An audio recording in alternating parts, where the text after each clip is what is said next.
Hey everybody, it's me, Mr. Johnson, here with another video going over some of the questions that I've assigned up until April 1st. During this video, I'm going to be going over the secret life of Walter Mitty. Quick little summary of the story. I'm not going to read the whole thing. It's a couple pages long. It'll make these videos a lot longer. I really just want to go over the discussion materials. You can probably find an audiobook for the secret life of Walter Mitty right on YouTube, or potentially all over the internet. It's a very old short story. So, the secret life of Walter Mitty. Question 1. What does Walter's wife ask him to do while she's at the hairdresser? Walter's wife wants him to go do errands, right? It's a pretty reasonable thing for a wife to want her husband to go do, right? Go do some errands while I'm getting my hair cut. It's that simple, right? He's specifically going to buy some like house shoes, right? Some slippers and some puppy biscuits, so just like dog bones, okay? He's got to go to the store and get that. It's pretty easy. How does Walter feel about these errands? How do you feel about doing errands, kids? Do you always like to do errands and chores? Yeah, I didn't think so. Neither does Walter, right? So Walter is not really happy about this. He doesn't want to go to the store. There we go, right? Doesn't want to do errands for his wife. All right, we're going to describe Walter's daydreams and what's ironic about the daydreams. Walter has 3 daydreams right kind of in the middle, beginning of the story. And the daydreams are, the first daydream, Walter is a doctor, right? So he's a doctor performing a surgery. The second daydream, Walter is a captain in the army. And the third daydream, Walter is on trial for killing a man, right? Now, what's ironic about these daydreams is Walter's life is nothing like this, right? He's out fetching puppy biscuits and overshoes for his wife. He's not a high-paid surgeon. He's not in any of these responsible jobs. He's just going about his business day to day, and that's what's ironic about these, right? Walter wishes that he was living a more exciting life, even though he's not. So aside from his wife, what other characters scold Walter and why? We're not going to count the characters that scold him in the dreams. His daydreams, we're only going to count the ones that scold him in real life. And the 2 main ones that I was looking for here, guys, are the police officer and the parking lot attendant. So the police officer tells Walter to hurry up, right? He's at a red light and he's daydreaming, and the light turns green and he doesn't go immediately, okay? So that's what's going on there. Walter is daydreaming at the light changes, he doesn't go, and the cop yells at Walter. This makes Walter upset, right? Nobody likes to be yelled at, guys. Adults too. So Walter gets yelled at, he's not very happy about it, and that's what happens there. So then there's the parking lot attendant who scolds Walter, which is another funny part of the story. Walter's trying to park in a parking garage, essentially, right guys?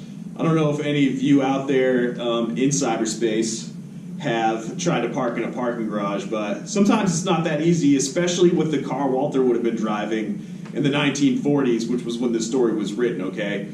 So he was driving a big boat of a car in a parking garage, and it's not that easy to drive a car like that in a parking garage like that. Big car, small parking garage. He's having trouble backing into his space, pulling into his space. The parking lot attendant gets mad at him, basically tells him he's going to do it because Walter doesn't know how to drive.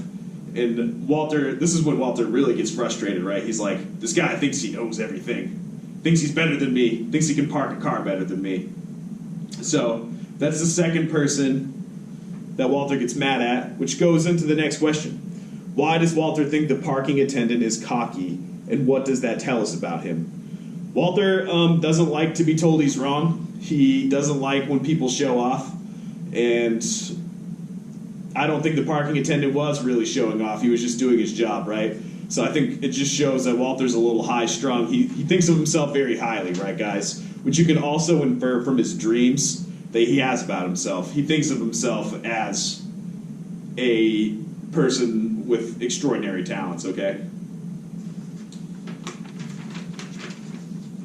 How does his wife greet him at the hotel? What does their conversation tell us about their relationship? So, when Walter's wife greets him at the hotel, she's like, where have you been? I can't find you, right? That's what's going on there, right, guys? Walter's just sitting around in the mall, I think, or in the hotel. He's sitting in a chair looking out some windows, daydreaming, doing his thing, and his wife is like, "Did you do everything I asked? I can't find you. Where have you been?" This is the 1940s, guys. No cell phones, okay? I know it's hard for you to imagine, but no cell phones. So what does this conversation tell us about their relationship?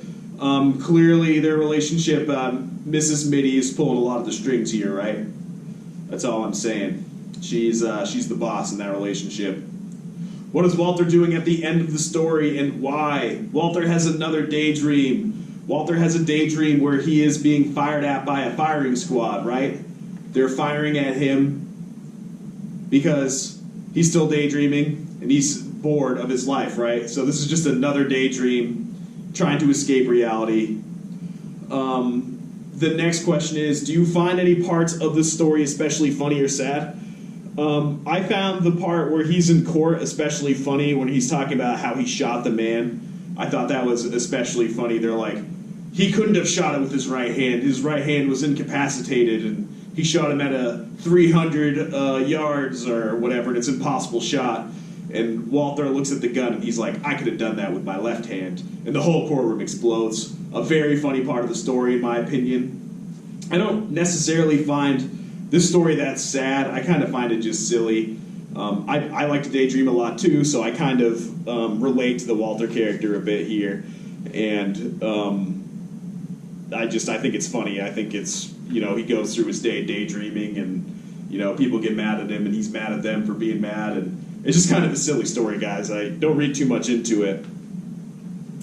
Would you like to be married to someone like Walter Mitty? What about Mrs. Mitty? Discuss. I mean, there's really no right or wrong answer there, guys. It's a personal preference question. I mean, Mrs. Mitty is really controlling and bossy, and Walter is kind of flighty and daydreams all the time. So if you like those qualities in a person, you might find that one of these people is for you. I'm personally probably not interested in either one, but thanks for asking, right? Okay, what is the conflict in the story? How does Walter resolve the conflict, or does he? The conflict, guys, is Walter's separation from reality, right? He is always daydreaming. He's constantly daydreaming. It really puts a hard part on his life, It really frustrates his life. So I'm saying he does not resolve the conflict at the end of the story, right, guys? Why? He's daydreaming at the end, isn't he? Like, he just goes into another daydream. Like, all this stuff happens. He's talking to his wife. His wife gets him. Then he has another daydream right at the end. He's not living in reality, right, guys? He's daydreaming all day. And those are the questions for The Secret Life of Walter Mitty. Hope you enjoyed.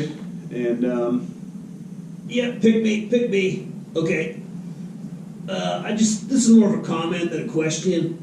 For a guy that spends so much of his time daydreaming, you don't really get to give Walter Mitty a hard time, Mr. Johnson. That's all I'm saying. Walter Mitty's just like you. I mean, look at this. Why am I even here? Okay? So I got to add to this. all right, Carl, I didn't realize this was personal. What is this, take your puppet to work day? I thought I told you you could come here as long as you were quiet and you didn't bug me while I was trying to teach these lessons.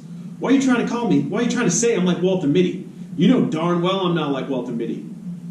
Oh, yeah, I'm putting you in that box later. You're going to be there all weekend. We'll see how you feel about it then. I guess I am like Walter Mitty. Sorry about that, everybody. This is Mr. Johnson with Virtual Schoolin, and we'll see you later.